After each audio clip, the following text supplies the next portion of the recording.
All right, let's do it. Welcome, everybody. There may be more folks joining us, and I will admit them as they come, if that's okay. My name's Emily, for those of you that don't know me, and I am the artistic director of Houses on the Moon Theater Company. And this is a program called The Garden that we started. We started in the beginning-ish of the pandemic. We wanted a place where artists of all disciplines and of all experience levels could join once a month and in a structured way share something that they're working on in a comfortable environment, and also, you know, have a space where they could get some structured feedback that would, for the purpose of being helpful to the artist sharing. So that's what this is, and we've been doing it ever since, and it just keeps growing in beautiful ways in the sense that we've been meeting lots of new wonderful people that we can continue collaborating with in various ways. And it's just been really awesome. So thank you all for being here so much. And tonight, it's a very timed program. So we close at 6 o'clock. Tonight, we have Amanda DeLalla, who is sharing her writing of a piece that's in development. Hi, Amanda. Thank you. And we have a fantastic crew of actors and readers to hear this. They've seen the script, but it is the first read through ever of this piece. And in fact, it's not the full play because we don't have time for that. So Amanda has put together selections for us to hear. And then I have a few great questions from Amanda that I will ask you all to participate in conversation with when we're finished. We will ask that you turn your cameras off unless you're reading in the piece, and the same thing with your microphones. And Amanda, is there anything else that you think needs to be said right now? No, just thank you all again so much for either being part of it or being in the audience here. I'm extremely excited, and I hope that you will all love this very personal excerpt of the longer work that's going on in my mind right now. Cool, thanks. All right, so have fun, everybody, and I'll see you in a little while. Break a leg.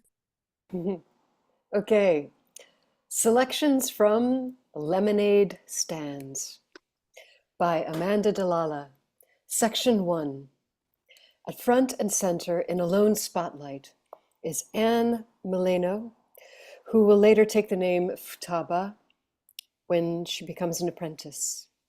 She sits on a kosa cushion, hands folded in her lap, and speaks directly to us.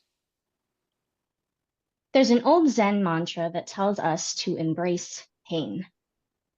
Channel it so you'll grow more resilient. Look at things from a different angle. I suppose that in the United States, the equivalent would be, when life gives you lemons, make lemonade. Sheesh. Why does a near identical sentiment sound so much cooler when it's from a different culture? You know what I'm saying? Even I'm full of malaise and ennui is way more sophisticated than I feel sick and bored as hell. Perhaps there's just a certain allure that comes from living vicariously in someone else's life. But without all of the baggage, of course, swimming in the dazzling blue seas of Australia could be paradise to a New Yorker, so long as you're not attacked by a box jellyfish. Suddenly the concrete jungle is looking pretty rosy again, eh? Anne, where are you? You're late for tea. Lights up on Sensei Haruya, who is sitting at a slight distance by a low table with a setup of green tea. This is Mr. Haruya, my senpai. I am his apprentice in the Japanese performance of rakugo. I'm sorry, sensei, I was practicing and... I don't have to know. What matters is that you are here now. Proceed. Futaba bows, sits across from him, and carefully pours the green tea, his cup, then her own. I have to say, Anne, you've only been my disciple for a year now, but your performing ability has grown exponentially. I've never seen anything like it, to be perfectly honest. What do you suppose is the secret in your skills? It's because I have such an efficient and wonderful master. Ha! Nice try. But I have trained many young people in rakugo. You've reached this level in 1 year, while the rest of them haven't gotten there for at least 2. No, there is certainly something within your soul that guarantees your success in this art. I'm not denying it, Sensei, but I wouldn't know exactly what it is. I have another question. A buffalo is trying to jump out of a window. Its head and body have both passed through. Why is its tail unable to? Why indeed? Haruya exits. Futaba gets up and returns to her kosa at center, and as she walks, we hear voices. And I don't want for the other kids to know that I liked hanging out with you. The teachers have to unanimously decide that you should be removed from junior honor roll. I was the lone holdout because I believe in you. Being with you's been wonderful, but I'm ready to put myself out there again.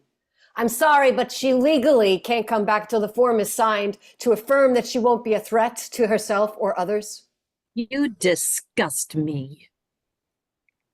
I was born to a pair of Brooklyn natives who didn't meet in Brooklyn or New York City at all, but at a Pittsburgh Steelers home game. They're part of that special group who roots for another city's NFL team. The doctor told my parents that I would be a boy, which was clearly just my way of subverting expectations even before birth. In any case, they divorced so quickly thereafter that I don't remember them being together. Anne's mom enters with Nona. Futaba watches this conversation. Mom, I can't tell you how much that I appreciate what you're doing. I'm glad to do it. You can keep your job, Anne can go to a school nearby, and she can deal minimally with her useless father. Nona, that isn't very nice to say about Daddy. Anne's right. You shouldn't call him useless without also using the words lousy cheater. I think that Anne should go to public school. Silencio! I won't hear of it. St. Blaise Elementary is where you went. It's where your brother went. It's where my granddaughter will go. What's their tuition cost? Nothing to concern yourself with, because I'm covering it. You will? You can't do that. Don't talk back to your mother. When she enrolls in high school, then we can split the tuition. Do we have a deal? Well, yes. Who wouldn't agree to this? Nona exits. Anne, honey, will you please come here? What's up? You know the man that I've been friends with for a long time who lives in our basement apartment? Well, would it be all right if I married him? But why? He's been here for years, ever since you and Dad got divorced. Why can't things just stay like they are? Look, it just be on paper, hun. Look, I need to be married to him so that we can pool our incomes and I can be put on his retirement benefits. The cost of living in this godforsaken city is always going up, you know? No, please don't do it. Why not? Don't I deserve some happiness? Of course. And that's exactly why you shouldn't do it. I mean, Mom, you and him argue constantly. I can hear you guys yelling and cursing from my room with the door closed. If he's not living in the basement, then that will be happening nonstop. And I'm sorry, okay, but this is how it's got to be. It'll be fine. Don't worry. Okay, I hope so. Nona reappears from the opposite side of the stage. Anne's mom exits. I'm for lunch, Anne. Futaba dashes over, sits at her Nona's feet. Is it spaghetti? Your favorite. Who's got it better than you? Nobody. That's right. I take care of you because I'm your Nona. Family is the most important thing in the world. You never turn your back on your flesh and blood. Mr. Weir adopted one of her kids from China. That's too bad. He or she isn't related by blood. If the other little ones are biologically hers, then there's no way she loves her Chinese child as much. But that wouldn't be right. It doesn't matter. Blood is what truly makes a family. Even if Mrs. Weir tries, she will always favor the non-adopted children. That's just the way it is, dear. And the same goes for us. You should be loyal to your real family, no matter what. So why do you make fun of my daddy? You can love your father as much as you want to, but he's no blood kin to me. Actually, Mrs. Weir shouldn't even have adopted internationally to begin with. What's the difference? That child is going to be so confused. He or she won't look like the rest of the family and will be mercilessly teased at school. Then, as an adult, the poor thing won't know where they belong or even who they are. Torn between two worlds forever. And Oh, that's just terrible. Nona, I'm gonna go get a glass of aranciata. no, don't move. Enjoy your spaghetti. I'll get it. She briefly exits, then comes back with a glass. Okay, now, who's your favorite person on earth? You and my mom and dad. No. Try again. I don't understand. Let's do it another way. If your mother and me were both hanging off a mountain and you could only rescue one of us, who would it be? You? It's better, dear. Now, drink up. Section 2. Every former spelling bee champion has one thing in common. They all remember the word they lost with. Miss Anne Mileno, the word is tryst. Tryst. T-R-I-S-T.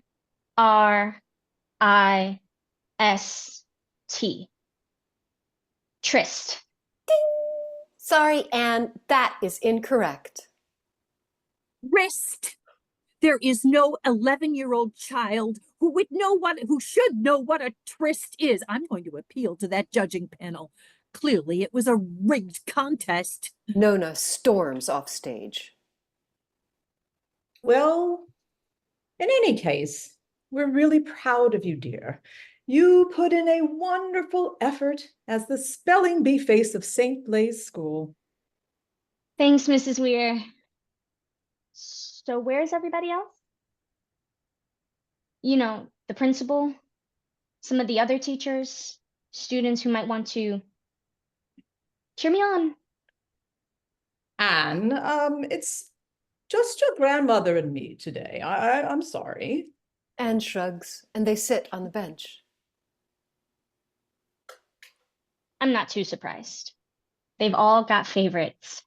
And if you ain't one of them, good luck with being noticed. I can't wait to go to high school. At least I can start fresh with people. But you're an exception. I'm super glad that you were my teacher. Oh, I actually have some news for you. Orlando is going to be expelled. Really? What'd he do? He graffitied on the kindergarten teacher's brand new Lexus. Oh, I mean, I always knew it was just a matter of time. It couldn't have been avoided if they expelled him sooner. Like for when he threw the dodgeball at my head in gym class. or make copies of my lowest test scores to hand out just so I'd be humiliated. Hey, maybe she can sue Orlando's family and the school principal for the cost of the new car. Lawsuits? Where? Nona watches Judge Judy. Being in the dancing lobsters, right? Bring in the dancing lobsters, right? Almost. It's not important. Tell me, dear, what was your favorite lesson from my science class? Oh, that's hard. Everything was so interesting. But I think the wildlife stuff was the best part of all. Wonderful. I was hoping you said so. Then you remembered when we talked about Batesian mimicry, right? Yep. When a vulnerable animal resembles a different one that is better protected, so that predators will stay away. Right. We can even learn about ourselves from the animal kingdom. I know that people at school don't understand you. It's their problem, and it's not fair because you're exceptional. They're missing out on what you have to offer. They'll learn, Mrs. Weir. Probably. Someday. Yes. And in the meantime, there's something that you can do. It'll ensure that you survive and thrive till the day comes. Batesian mimicry! What? Pretend that you're ordinary. Blend in and stay safe from the vultures. You'll know when to unleash the real you, and you will blow them away. Futaba smiles and nods, taking it to heart. Then Nona re-enters. You see that hose bag? Maledizione. Some nerve telling me to lower my voice so that the winner's family wouldn't hear. I've got nothing against the girl who won. She didn't tell her parents to buy gifts for the organizers, but I still think that... Is that why you didn't clap at the end? I really don't think that they'd bribe the bee committee. Nona grabs Futaba by the hand. We can discuss it over hot fudge sundaes. Let's go, Mrs. Weir. Getting ice cream with us is not optional. Section 3. In the summer before junior year of college, the unstoppable force met the immovable object. Nona didn't want for me to get a part-time job, but Mom insisted that I had to. Nona was convinced that I would neglect my schoolwork. Mom said that I had to start learning responsibly. So they compromised, and Nona arranged for me to interview at her friend's trattoria. I'm almost positive that he had ties to guys from Goodfellas, but in real life. The hourly wage was sucky, and upon seeing a red stain that really didn't look like tomato sauce, I bolted. I wandered into the udon restaurant next door. Better pay and free bowl of noodles during every shift. What Nona doesn't know will, hopefully, not kill her. Haruya appears atop the kosa. Konnichiwa, sir. Welcome to FU Udon About It, a Brooklyn original. May I take... Oh, damn. She bows, then takes a breath. Konnichiwa, sir. Welcome to F Udon About It, a Brooklyn original. May I take your order? Yes, ma'am. What do you recommend? Well, the mixed seafood noodles are my personal favorite. Correct. Excuse me? For me, their seafood noodles are the most important menu item for any udon or soba place. I always ask my server what they recommend. If they say anything besides shrimp or seafood noodles, I immediately walk out. But what if the server was fibbing? I'll know as soon as I take a bite. In my experience, servers lie because they're afraid of the chef. So out of respect for them, I leave a tip that's double the cost of my meal. However, I will insult their cruel boss by only eating half of the bowl. Diabolical, sir. You weren't lying, miss. That much is clear. Your eyes are extremely honest. Thank you very much, and you're not wrong. I am a terrible liar. My mom can detect lies like a bloodhound. Sometimes she even smells them when I'm telling the truth. Yeah, a suspicious lady, huh? That's one way to describe it. I'll be back soon with your food. One of the others will come by with the drink menu since I can't legally serve it. She exits. After a moment, Futaba returns as Eloisa. Can I bring you over some sake for you? A handsome fellow like yourself shouldn't be sober while enjoying our delectable udon. No, thank you. Wait. I thought you couldn't serve the alcohol. Who, your waitress? No, she can't, but I am more than qualified. Anyway, I'll tell Anne that you're just having water. Sayonara, Okaku-sama. She exits.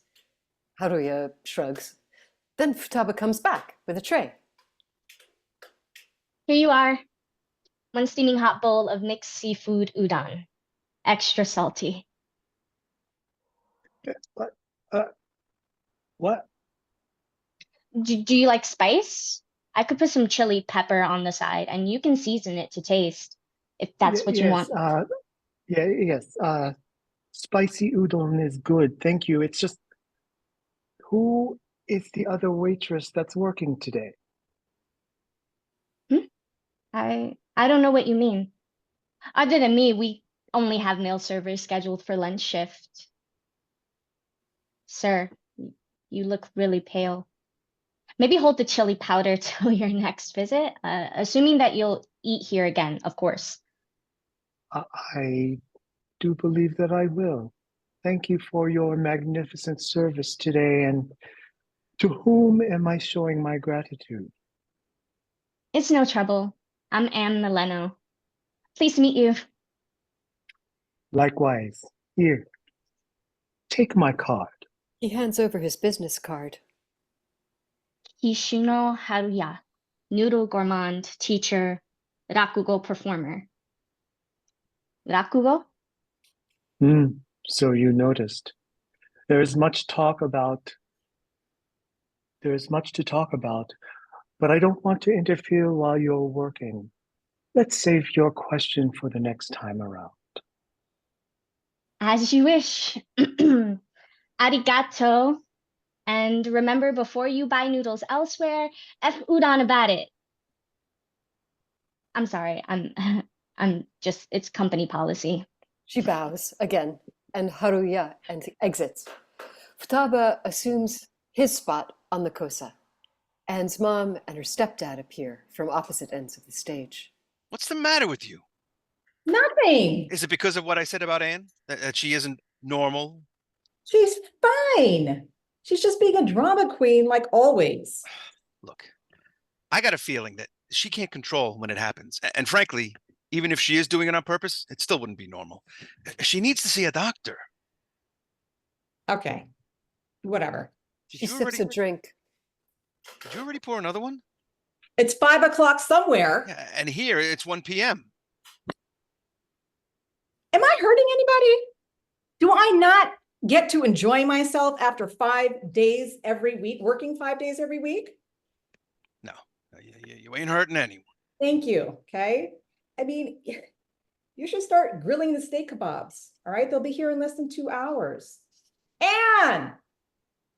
Yeah, Mom.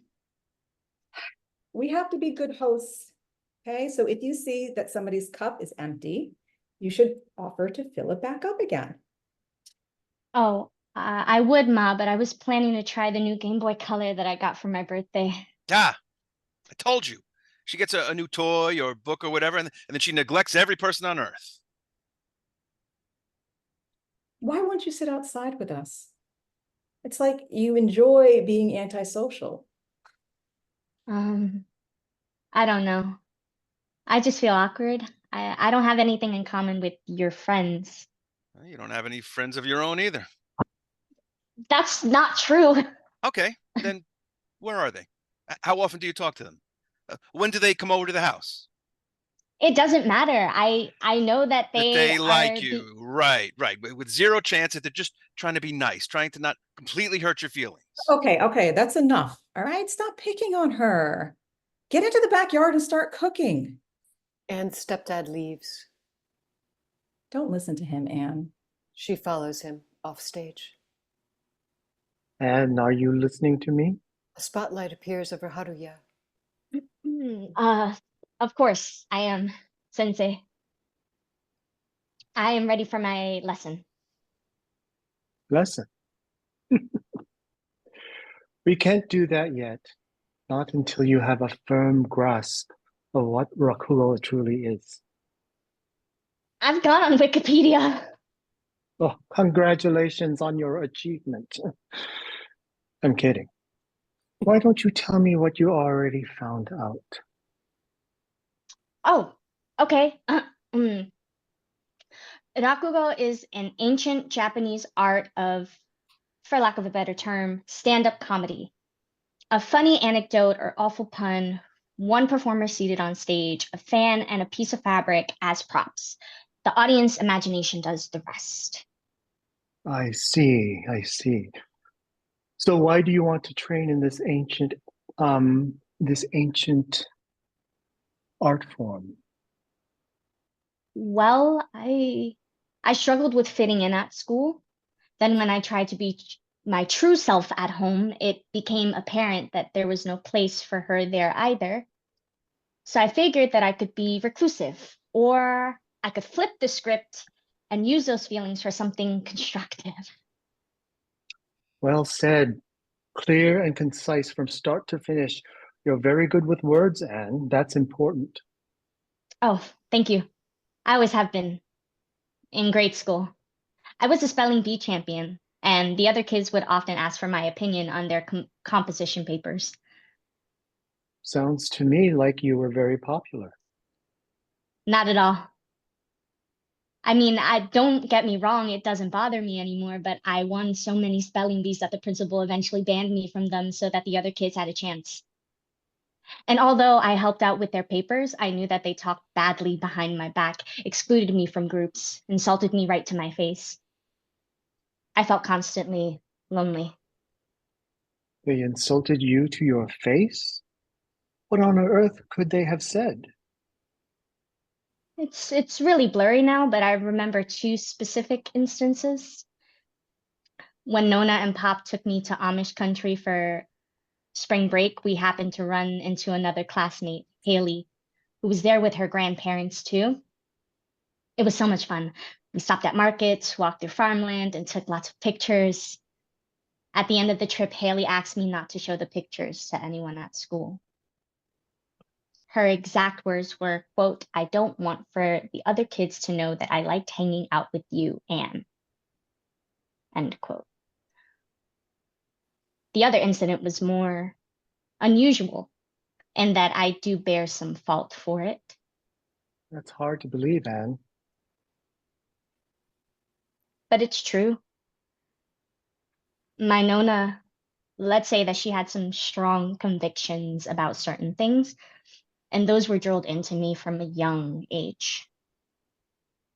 So when 12-year-old Anne said to a student of color that the Brooklyn projects were full of people on welfare, the other student wrote a long email saying that I was a terrible person who showed my true colors, and everyone in school really did hate me. I was 12. I was just parroting what my grandmother had told me. I didn't know any better. How could I? You couldn't have. Sometimes we truly can't know what goes on in other people's lives, especially in certain instances, like when we're still children. I guess so. I know so. Now chin up. We've got work to do. You're my disciple now, are you not? Yes, sir. That's more like it. Now, the literal translation of rakugo in Japanese is a story that falls. And what this refers to is the punchline. or a twist of every routine that you perform. So your story builds and builds, then comes crashing down, and the audience will be moved to either laughter, tears, or both. Are you with me so far? Yep. Wonderful.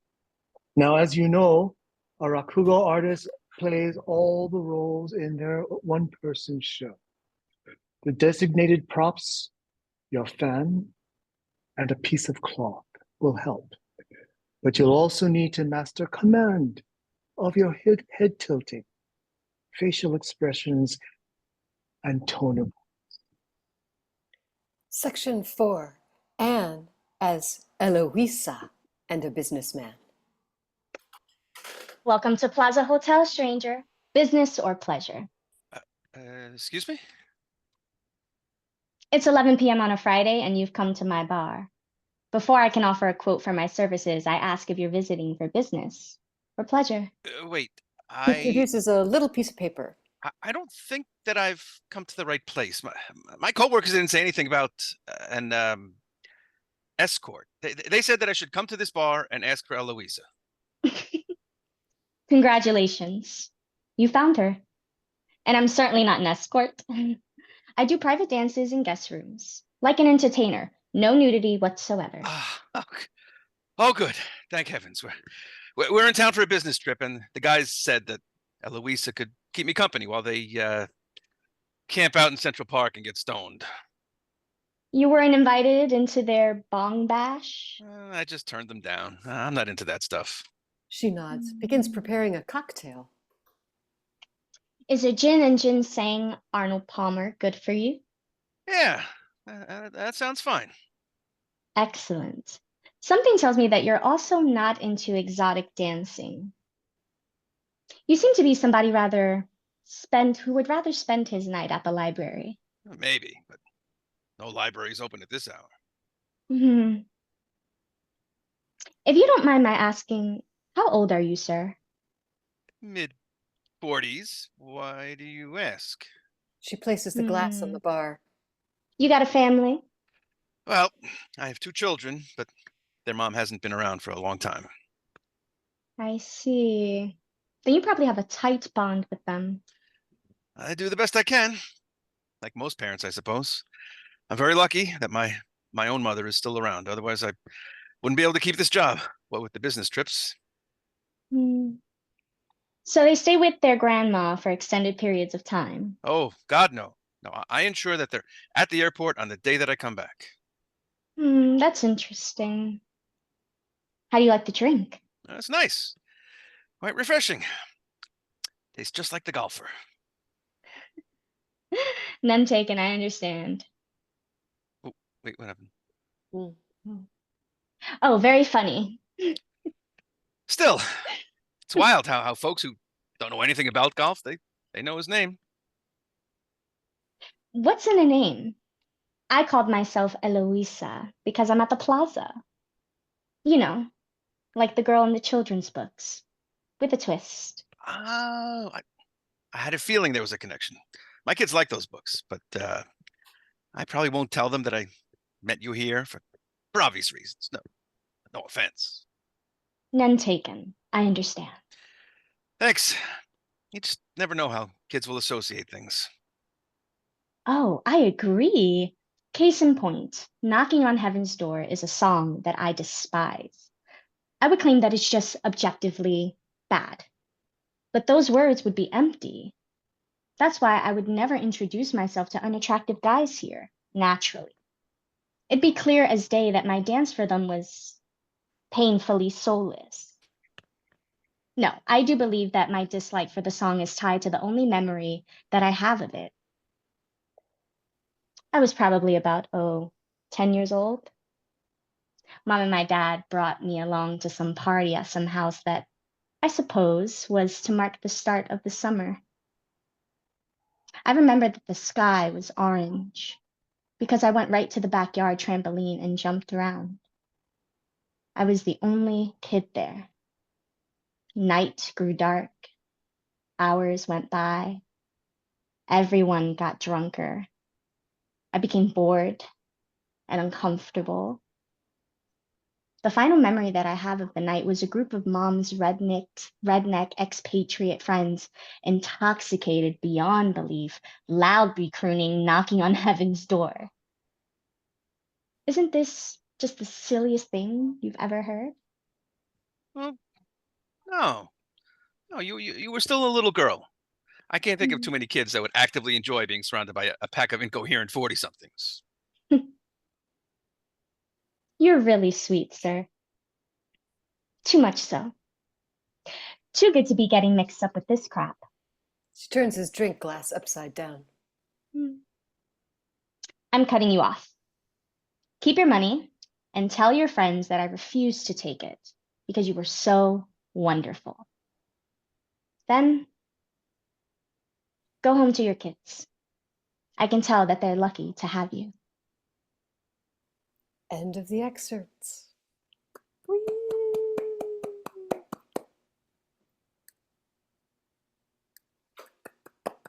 Bravo. Thank you, everybody. That was really, really fun for me to listen to. Okay, thank you. Wow, perfect. Amanda, you're so good with time. We have 20 minutes to talk. That wasn't planned. That was just, it felt right, like the right length to me, and I'm like, okay. Great. Okay, so this is how this is going to go now. I'm going to pose a question that comes from Amanda. I'm also going to put it in the chat. You can raise your hand or you can write in the chat and I will facilitate. Keeping in mind that there's 3 questions I want to be able to get to in the next 20 minutes to serve Amanda's purposes. And I will ask that you really, in speaking and providing feedback, really stay focused only on what I am asking.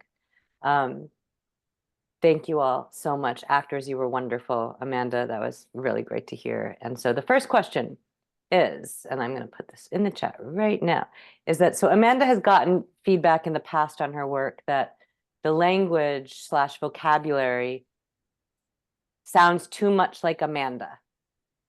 And so she would really love to hear from you if there are specific thoughts, if that rings true for this script, what you've heard so far. And if so, if anyone is able to provide any specific examples or even potential offerings or substitutes for that. So I just put it in the chat as well.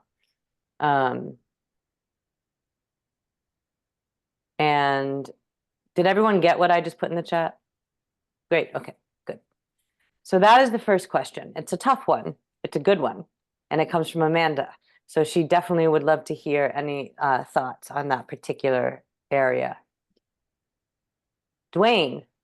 Okay, right off the bat, I'm confused. And I'm not saying that as a critical note, because silly me, I thought the whole point of being a writer is to write what's in your head and write who you are. Start with that and then sort of build upon that. You know what I'm saying? You know what I mean? So my immediate response to that is, I mean, I don't know Amanda. This is how I get to know Amanda, by listening to this piece. So if I'm coming in as somebody that doesn't know her, how am I supposed to know what formal in terms of who she is? The only way for me to get that is to know who she is. And if I don't know who she is, listening to the piece isn't going to let me know who she is. So I have no issues with her being herself to kind of informally introduce who she is in terms of letting her character speak for her. So that's my first answer to that. That's immediately what I thought about.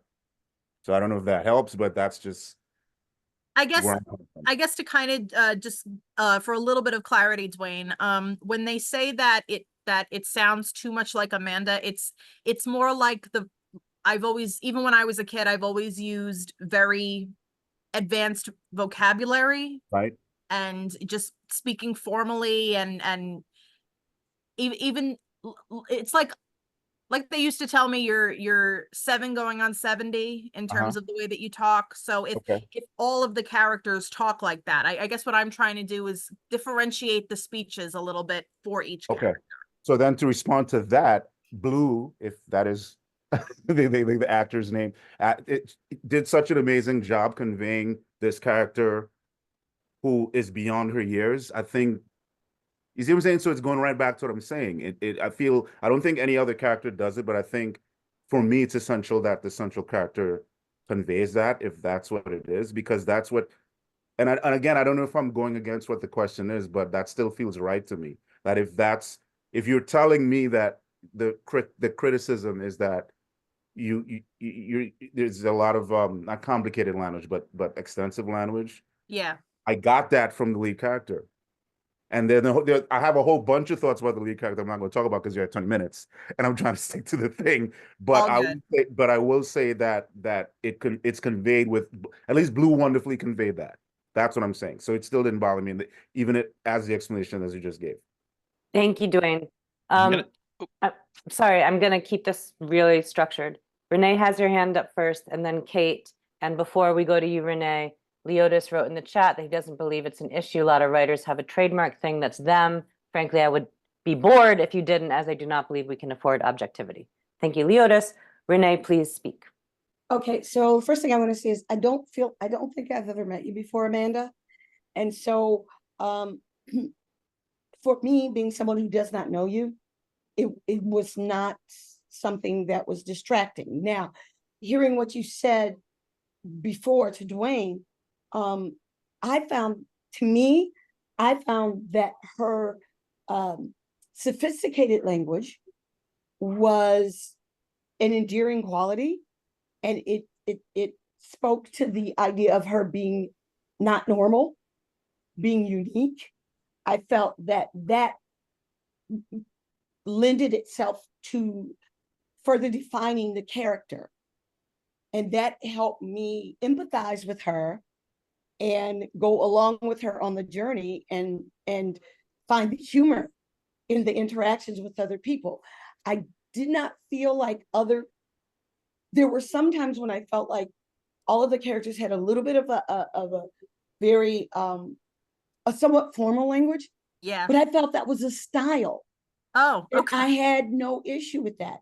If you look at an August Wilson play, if you look at a Sam Shepard play, if you look at a Beth Henley play, you will find that I feel like all of those writers, and as a playwright myself, I know I have a style.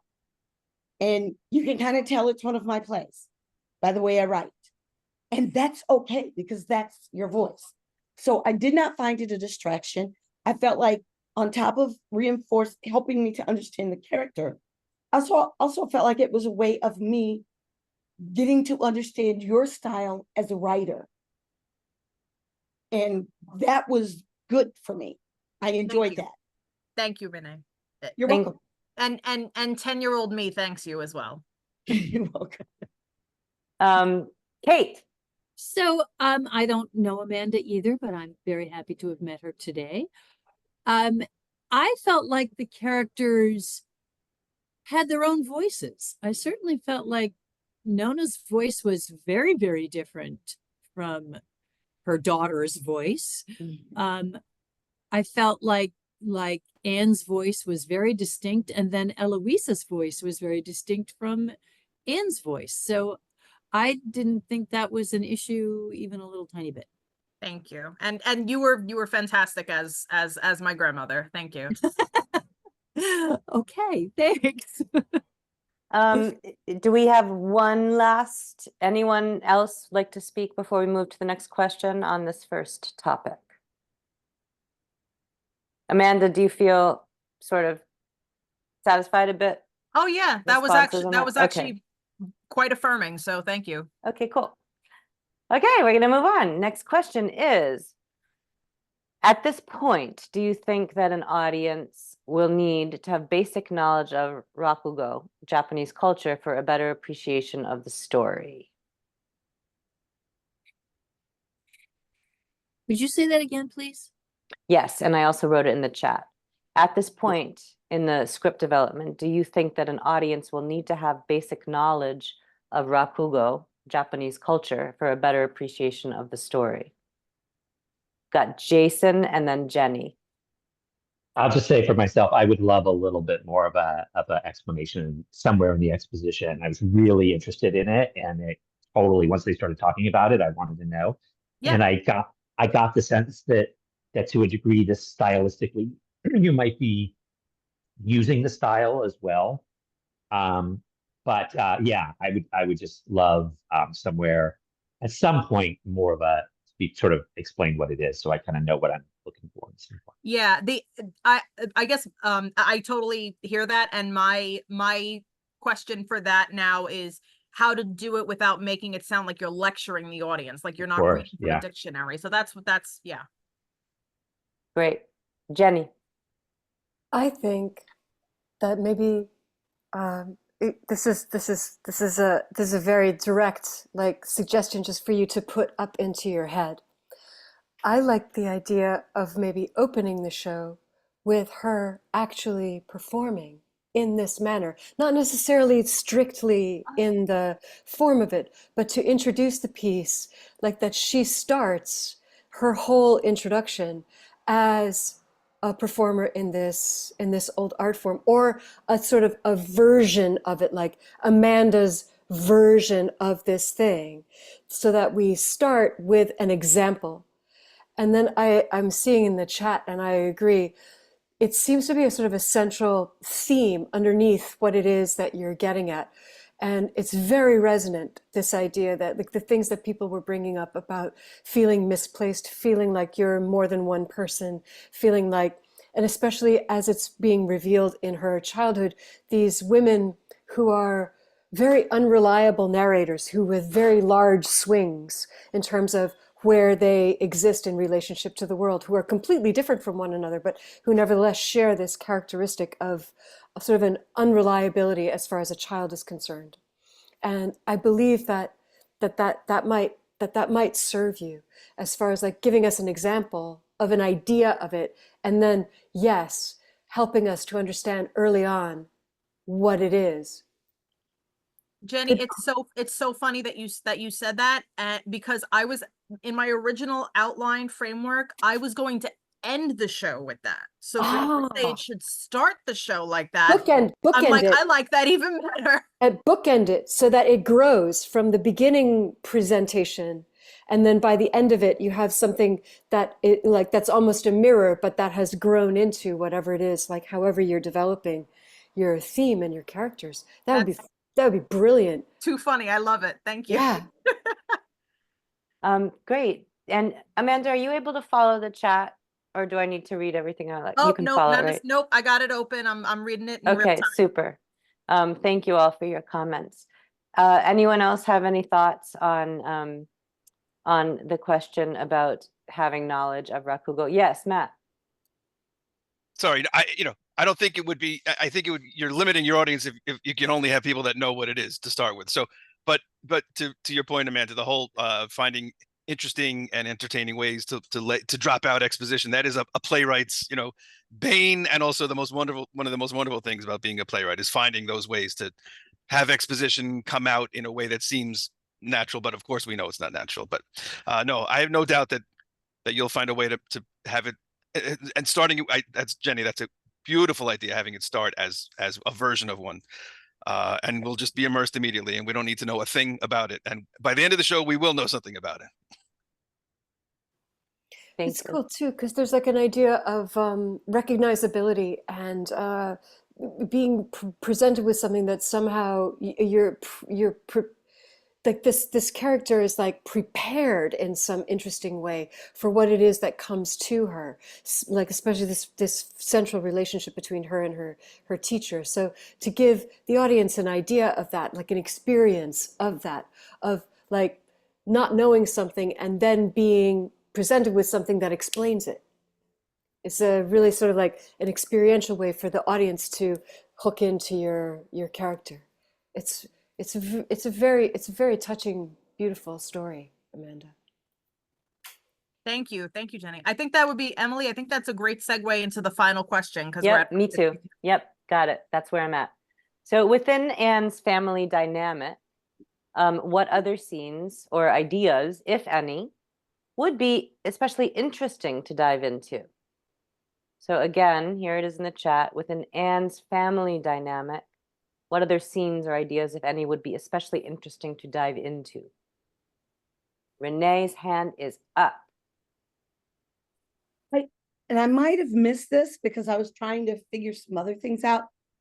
So forgive me if it was said and I just kind of, it went past me.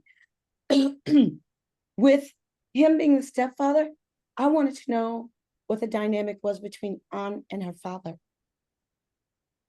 Yeah, Anne's father doesn't actually appear on stage. He and her mother divorced when she was very young. She doesn't remember. She has that line about not remembering them being together.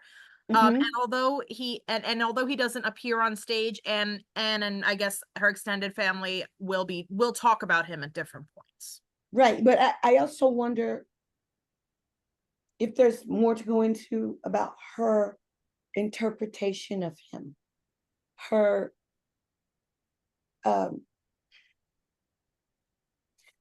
child who has no actual connection to a parent that is no longer there, that's no longer in their orbit, sometimes begins to manifest something that works for them or is problematic for it. And I don't know, but that's just a thought. And you don't need to answer that for me. I'm just throwing that out there as a thought when I was listening. And again, I might have missed it too. So, no, it is something that I need to figure out how to portray without him actually being on stage. So it's good that you even picked up that he is in the picture, but we're not actively seeing him. So yeah. Amanda, is that enough for you? Do you understand Renee's comment? Yes. Great. Yes. Okay, Matt. Renee, you picked up on exactly the same thing I was thinking. And now, so Amanda, it sounds like you're ruling out the father appearing in the piece. I try to keep a relatively small cast. Yeah. For me. But I was wondering the same thing, and maybe there's more in the rest of it that we haven't seen yet. But I wonder if the fact that they keep hammering how horrible he was, and I wonder if Anne has just inherited those thoughts about him, but I wonder if maybe there's more to that story. And I don't know if it's explored, but I'd be curious to hear. There will be. Okay, cool. So then my comment is already, it's already done. But it's funny to me because I've seen it happen where, families kind of feed, especially young children, with ideas about somebody, and it turns out maybe they're exaggerating, maybe that's their feelings, but maybe that's not the whole story. Yes. So I'd be curious. Okay, cool. Then I shall ask no more. Jenny. Just bouncing off of that, as we track him, I think you can hear now that he is a mystery to us and an intriguing one. And we need to be able to track his development as a character, even if he doesn't appear. We need to understand how his relationship to her tracks as it moves forward. And here again, I would wonder if perhaps you could use the art form, if the characters could become him, the version of him that they like. You could use the characters becoming his voice in their own version of. I mean, this is getting super meta and super, but just to bounce off what Matt is saying about how people tell you what it is you're supposed to understand about your father. Nona becomes him for a moment in that rakugo kind of way. And gives a very simplified version of what, like, as far as like that story that we heard about the going to, like, Nona and Pop took me to the place where you saw the girl, and it was like, whoa, oh, wow, I didn't know that they had that kind of relationship where Nona and Pop would be the two who would take you. I mean, this is an interesting. It was like a little tease. Anyhow, I'll stop. Thank you, Jenny. That's awesome. Blue, I'm going to go to Blue for the last comment, and then I need to close up. So everyone's amazing. Blue, please speak. Hello. So I am curious about what the relationship between Anne and her mother is when it's not in relation to other people, because we know how their relationship functions with Nona, right? In my opinion, it's very low-key competitive. And we know the relationship that Anne and her mom has when Anne's mom is asking permission to be with this guy. And it's and we know what that dynamic looks like, right? Where they are fighting and they are arguing, but what is their relationship when it's just the two of them and nothing is spearheading or being the force of action between those two people? Is there one? Do they only have a relation when other people are involved and they're just two strangers passing through each other's lives, even though they're related? That's what Awesome. That's good. Thank you. Amanda, thank you for putting your email in there. Amanda is absolutely open to hearing more from any I of you. want to. This was a really, really great conversation, everybody. You're Thank so wonderful to be so generous and be here tonight with us. Our next garden is August 20th. And thankfully, my beloved Renee will be facilitating. And we have one artist that's already sharing something, but only for a little bit of the time. So if there isn't, I'll send this in an email to the whole wider group tomorrow as well. But if there is anybody that has something that could be helpful to hear or read or share in a 30-minute block for August 20th garden, there is space. Let me know. Thank you. Beautiful Thank work. you guys so much. Oh my Thank God, you. this was amazing. Yes, actors, amazing job. Audience, amazing job. Amanda, we did it finally. And I'll see you all again soon. Have a great night. Bye. Bye. Arigato. Thank you, everyone. It was fun.